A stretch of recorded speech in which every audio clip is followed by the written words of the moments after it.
Now, one of the crops that I'm excited to grow this summer season is butternut squash. But I quickly got a slap in the face when I saw the beautiful blossom turn into what appears to be blossom and rot. So in this video, I will be sharing all the strategies that I will be implementing to ensure that I secure a harvest this season. So without further ado, let's jump right into it. Blossom and rot is an issue that is caused by environmental factors, primarily when your soil has a calcium deficiency or when there's infrequent watering. So for instance, you might have a wet period that is followed by a very dry season, and that can cause blossom and rot. Now, it's important to know that tomatoes, eggplant, among others, those type of crops can get affected by blossom and rot.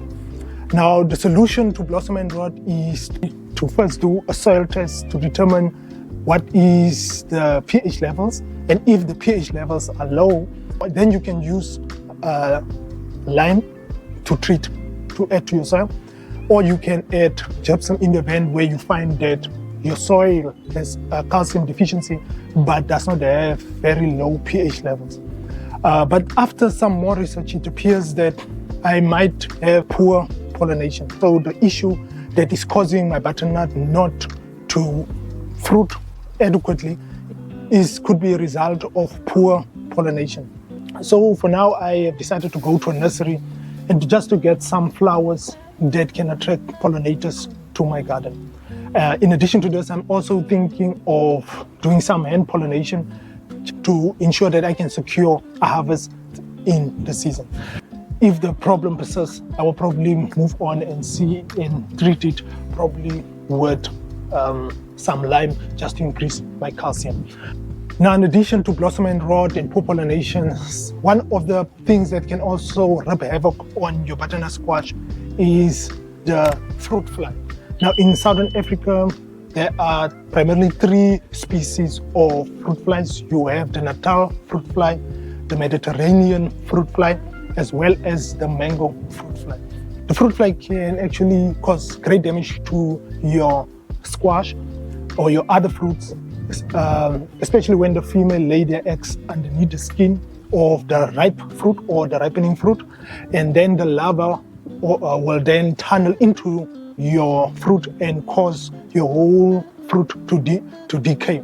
So one way to actually protect your crops or handle or control the fruit fly is by disrupting their breeding cycle.